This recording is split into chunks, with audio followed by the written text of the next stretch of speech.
Bonjour monsieur, Victor Calero en direct pour Real Madrid Télévision.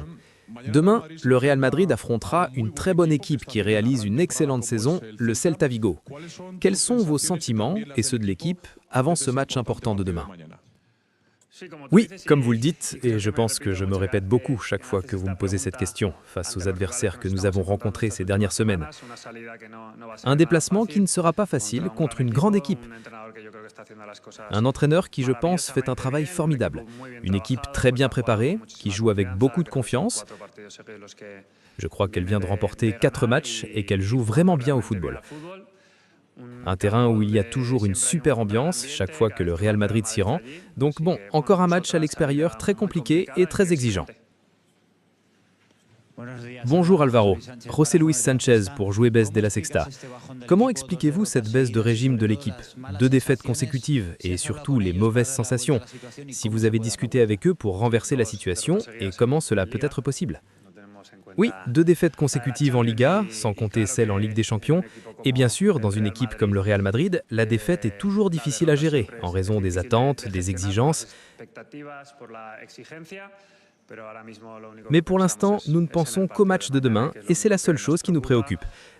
Savoir ce qui nous attend, que nous en sommes conscients, et que nous l'avons été également lors des 2 matchs que nous n'avons pas réussi à gagner, et du niveau que nous devons atteindre si nous voulons y parvenir contre un 30 adversaire,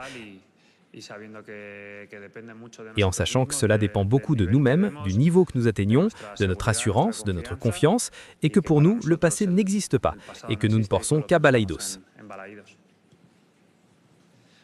Bonjour Alvaro, ici Sergio Horas pour El Desmarque.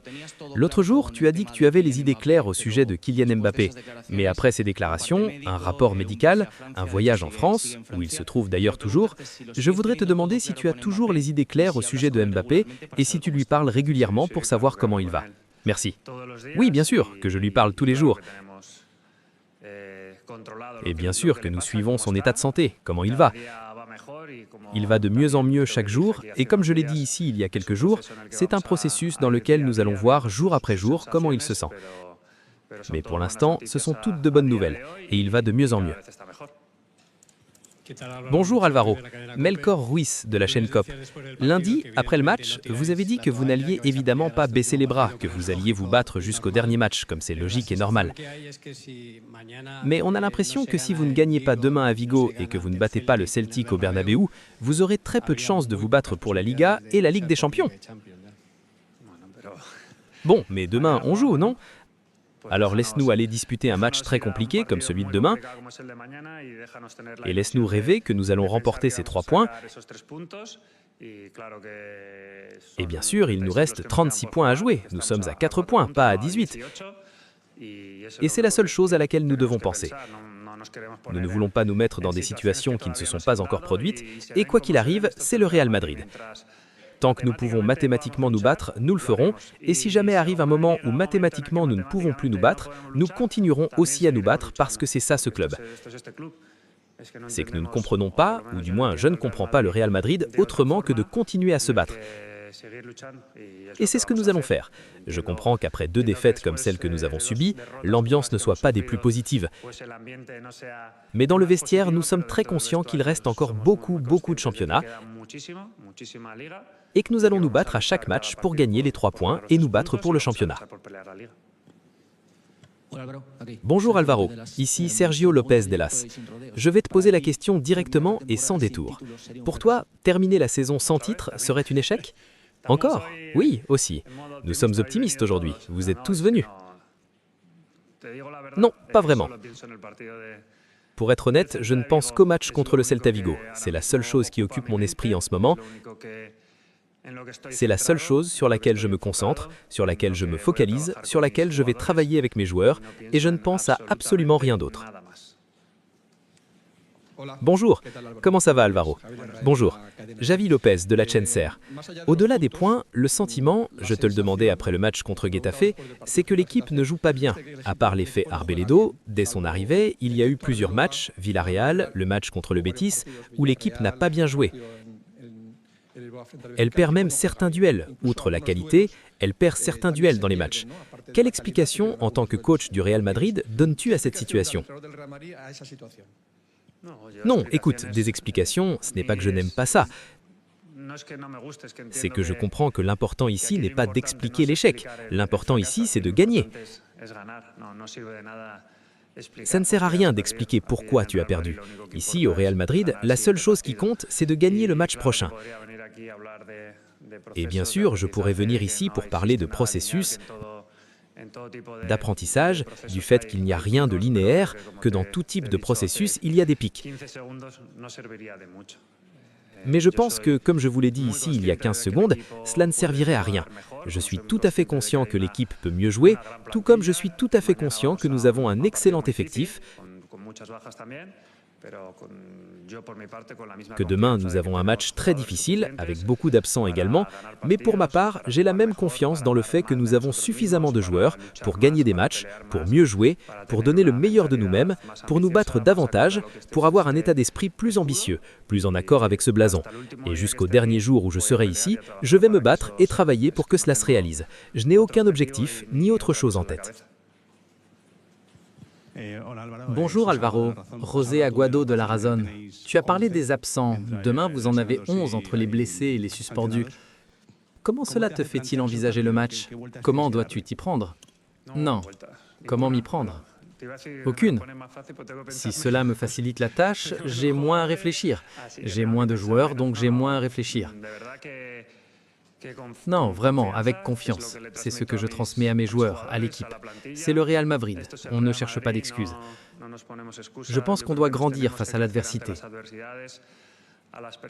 Les gens, les joueurs, les professionnels, je pense qu'on nous juge quand les choses deviennent difficiles. Ici, quand vous menez 3-0, tout le monde joue bien. Tout le monde a joué avec confiance. Quand tout va bien, il est très facile d'être un grand joueur, il est très facile d'être un grand professionnel, il est très facile de porter ce maillot. On doit nous voir maintenant. C'est le moment de montrer si nous sommes dignes de porter ce maillot et cet écusson. Bonjour monsieur, ici Marcos Larocha, en direct pour le Twitch du Chiringuito. J'aimerais savoir qui a pris la décision que Kylian et Jude soient soignés à l'extérieur et quand ils vont revenir. Tout ce qui concerne les blessures de Jude et de Kylian Mbappé est parfaitement organisé par les services médicaux du Real Madrid et par le département de préparation physique du Real Madrid.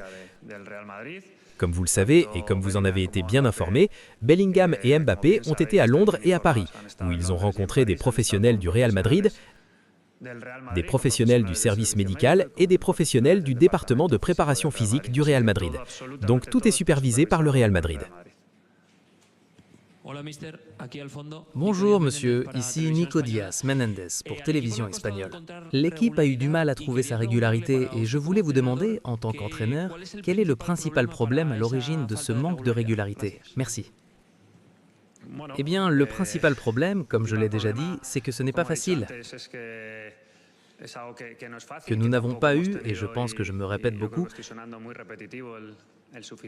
suffisamment de temps pour pouvoir travailler tout ce que nous aimerions. Et je pense que c'est quelque chose que j'imagine que n'importe quel entraîneur à qui vous poseriez la question se trouve dans une situation comme la nôtre, où en 50 jours, je pense que nous avons eu certainement plus de matchs que d'entraînements pour travailler, et à partir de là, savoir que l'adaptation des joueurs à ce que nous leur demandons, et que je leur demande, est ce qui se passe, et nous devons certainement être capables d'avoir plus de régularité dans nos performances. Je ne parle plus seulement des résultats, qui sont très importants, mais aussi des performances et des idées de ce que nous voulons faire sur le terrain. Bonjour monsieur, ici Alberto Perino de Acero. Je voulais vous poser une question au sujet d'Arque Güler. La situation est un peu délicate au Bernabéu. Quand il entre en jeu, on ne lui laisse pratiquement aucune marge d'erreur. Depuis qu'il a rejoint l'équipe et qu'il s'est illustré avec Bormondi en sélection, il a clairement baissé en performance. Je ne sais pas si tu as dû lui parler, comment tu le vois, si c'est une situation que vous pouvez résoudre par un problème de concentration ou exactement ce qui lui est arrivé, parce que c'est très différent de ce que nous avons vu au début.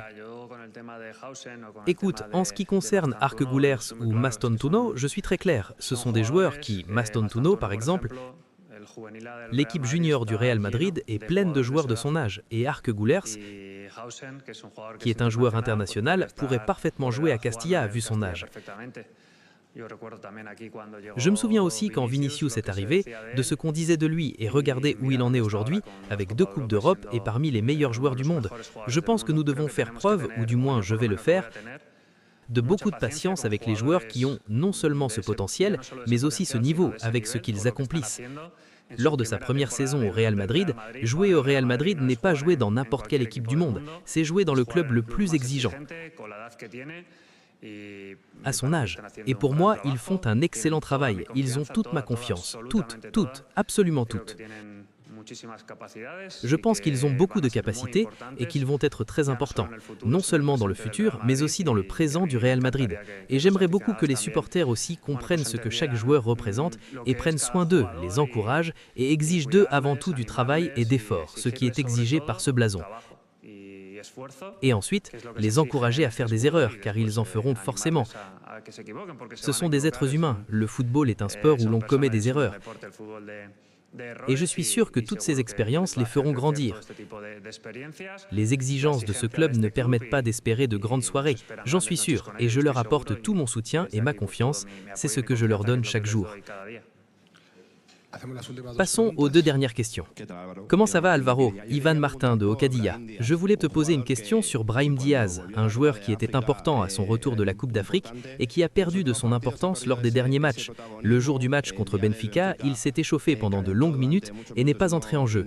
Je voulais vous demander s'il s'était passé quelque chose ou si vous ne trouviez tout simplement pas sa place dans votre schéma.